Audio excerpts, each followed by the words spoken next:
Hey, always somebody with a bigger boat, okay? Always somebody with a bigger boat.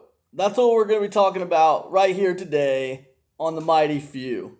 Uh, what do I mean by that? Well, you remember that part in Jaws? I don't know if you've seen Jaws, but old time movie, very famous movie. I'm sure you heard of it. There was a part in there, famous line, where the guy figures out how big this shark is, and he turns and he tells the captain, he's like, hey, you're gonna need a bigger boat, or we're gonna need a bigger boat, depending on how you remember that. But he's basically telling him we're gonna need a bigger boat because the shark's too big. The shark is huge. Um, and it's a funny line. It's a famous line from Jaws. You can go find it on YouTube or whatever. But I always think about that line whenever I think about imposter syndrome. And imposter syndrome is one of those things where it's very prevalent in the online business community. Okay, very very prevalent. There's many people who feel like they need a bigger boat to matter. This happens all the time. It's happened to me plenty of times. I know many other people it's happened to. Happens to a lot of people. And the funny thing is, it's not like some kind of disease you catch. Okay, it doesn't take much to start feeling this way. That whatever you're doing is not enough. You're not as good as so and so. You haven't done as much. You haven't accomplished as much as this person over here. And it starts to feel like everybody's got a bigger boat than you. Okay, everyone's got a bigger boat than you. Everyone's opinions are better than your opinions. Everyone's already done all the cool stuff. There's nothing left to be said. There's nothing left to build. And if you do build something, if you do say something, it's not going to be as good as this guy's over here. He's already done it way better than you. Plus, he's making like $3 million more than you are. So, obviously, whatever you have to say doesn't matter, right? It's ridiculous. It's ridiculous, okay? The thing is, if you're earning $100,000 a year, okay, well, guess what? Like, there's going to be a guy who's earning $500,000 a year. There's going to be another guy who's earning $1 million a year. So what happens if you say something about a particular subject and you're earning, $100,000 a year, and this other dude over here, he says something about the same subject, and his information is different than your information, right? What he's saying contradicts what you're saying, and he's earning like $1 million a year. That's 10 times more than what you're earning. That's 10 times more than what you're earning. Does that mean that what you say is irrelevant? So now you should just bow down. You should just bow out of the. You're out of the competition, dude. Ring the bell. You're out. You're out. Just bow down and kiss the ring. This dude's earning 10 times as much as you, and he's saying something different than you. So clearly your opinions don't matter anymore, right? No, man, that's not the way it is. It's ridiculous. It's absolutely ridiculous. It's wrong thinking, and it's easy to fall into that kind of mindset. It really is. The bottom line is, there's always like room for another pizza place, okay? There's always room for another pizza place. That means if this pizza place over here is very successful, right?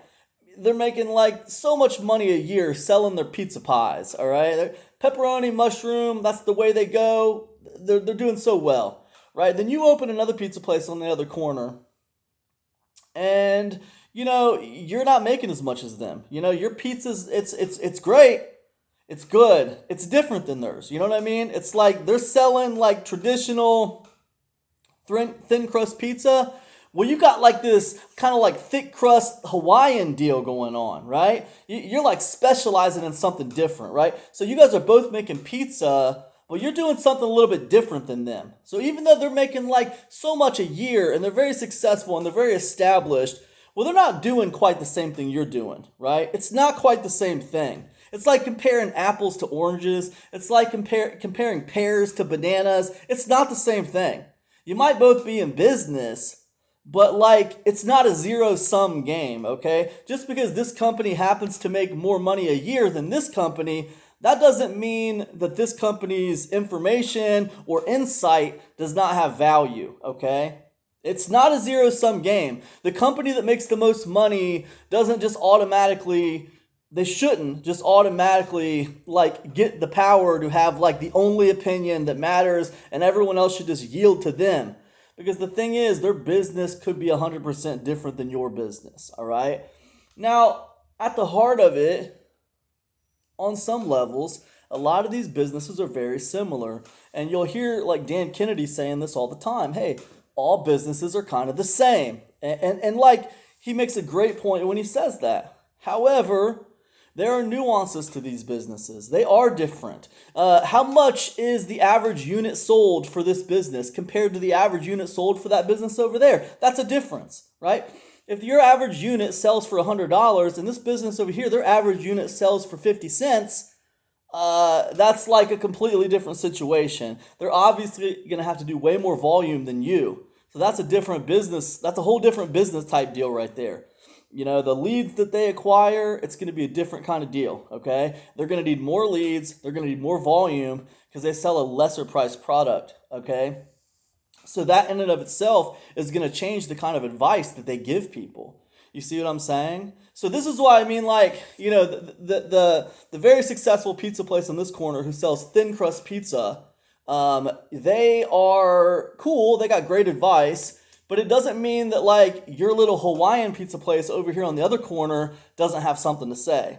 Just because you don't do as much business, just because you haven't been in the game as long as they have, it doesn't mean you don't have insight to offer.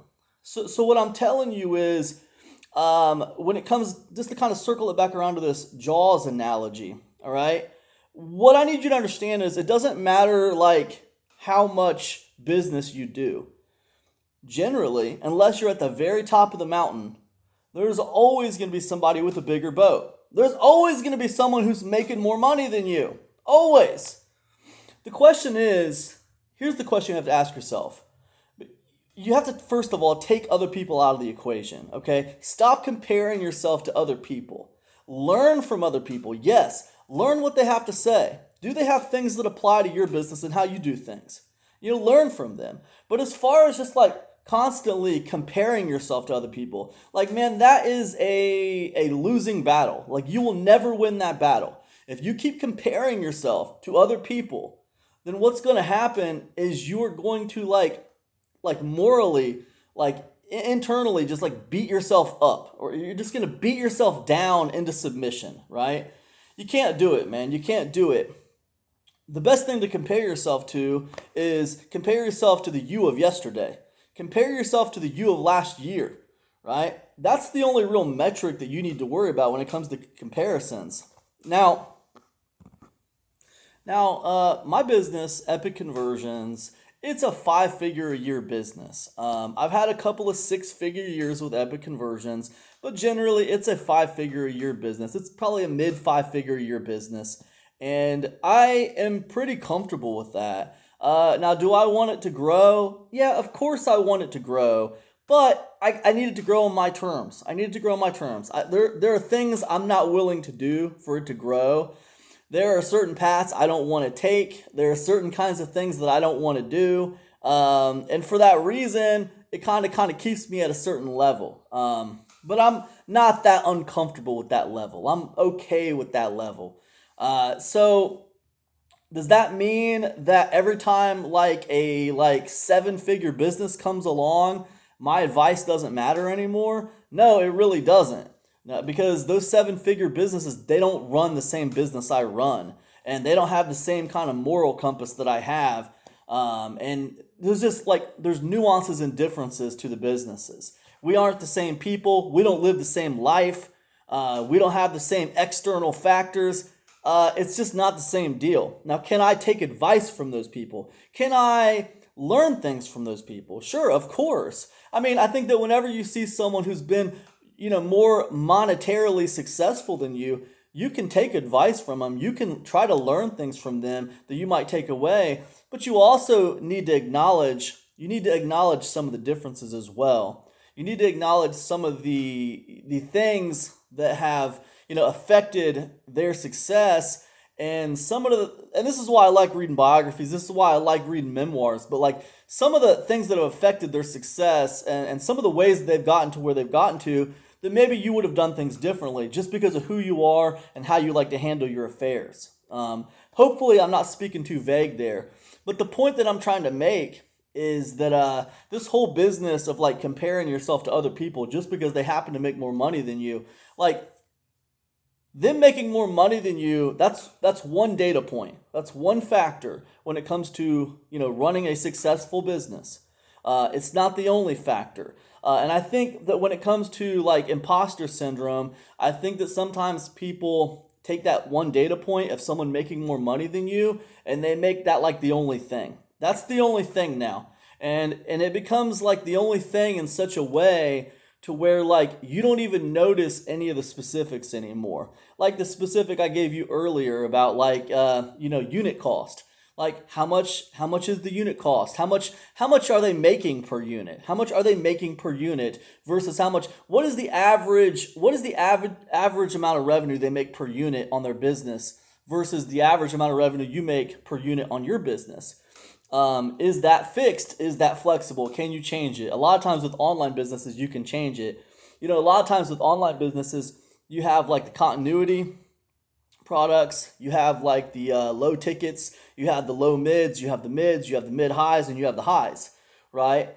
And depending on like what your emphasis is with your online business, and depending on like how you choose to like put an emphasis on certain things within your business, is going to depend on like kind of like the fluctuation of money that you're making, if that makes sense. And it's not one size fits all for everybody. Everyone's going to be a little bit different. Like whenever people ask me questions about like, hey, what should I do? This is what I'm dealing with. This is how big my list is. This is the stuff I got on the market right now. I'll say, well, here's what I'd do if I were you, man. I would focus on this short term. I would focus on this in the midterm, and I would focus on this like as more of a long term strategy. But that's what I would do, and I always kind of phrase it like that. That is what I would do. You have to do what you want to do. You're the boss. And I'll tell you what, that advice that might get a little bit more in depth when someone's paying me for consultation. Of course, it's going to get a little bit more in depth, and I'll go into detail about, hey, step one, do this, step two, do this. This is what I would do. But even like when someone asks me something and they're not paying me, and I happen to give them, some basic advice, it might be more general, but I mean, I will give them exactly the kind of advice I just gave you right now. Here's what I would do. The point I'm trying to make is that like, it's not the same size fits all for everybody. And when I tell people this is what I would do, the reason I phrase it that way is because of the simple fact that we don't live the same life, right? I can tell them what I would do, but some of those choices that I would make is because I have a wife and two kids, and I have like a life that I deal with outside of work, outside of, this business I run. So, it might be different for them. Maybe their life is different. Maybe they're retired. Maybe they don't have a wife and kids. Maybe they're just trying to supplement their retirement income. Maybe like they can only afford to deal with the computer like an hour a day. Maybe they don't even have a computer and they do all their business from a mobile device. So it's going to be a little different for everybody. So kind of to circle this back around to my main point, which is about imposter syndrome. Imposter syndrome can be pretty debilitating because what it will do is, one, it can keep you from taking any action at all, but two, it can hold you in a box. Like if you are taking action and you are making money, sometimes it will keep you from making more money because you feel like it's impossible for you to charge more than this guy over here because he's making more money than you a year, so you can't have the same price as he's got. If that guy's charging $100 for a book, well, you got to charge 50 because that dude's making $3 million a year and you're only making $100,000 a year. So how can you justify charging the same price that guy's charging, right? That's the kind of weird little mental gymnastics that like imposter syndrome will have you playing, right? So that's why I'm telling you it's important to understand that like how much money someone makes a year is just a data point. It's just one data point. There's a lot of data points that you can look at as far as like how you value yourself. And I tell you what's been useful for me is I have very few data points that have to do with me comparing myself to other people. That's just my opinion. Like, I tend to make more money when I don't run around and compare myself to other people all the time. So I guess that's the bottom line. Take it how you want to take it. I'd take it to the bank. All you mighty few out there, Listen to what I'm telling you. It's going to help you make more money. That's all I got.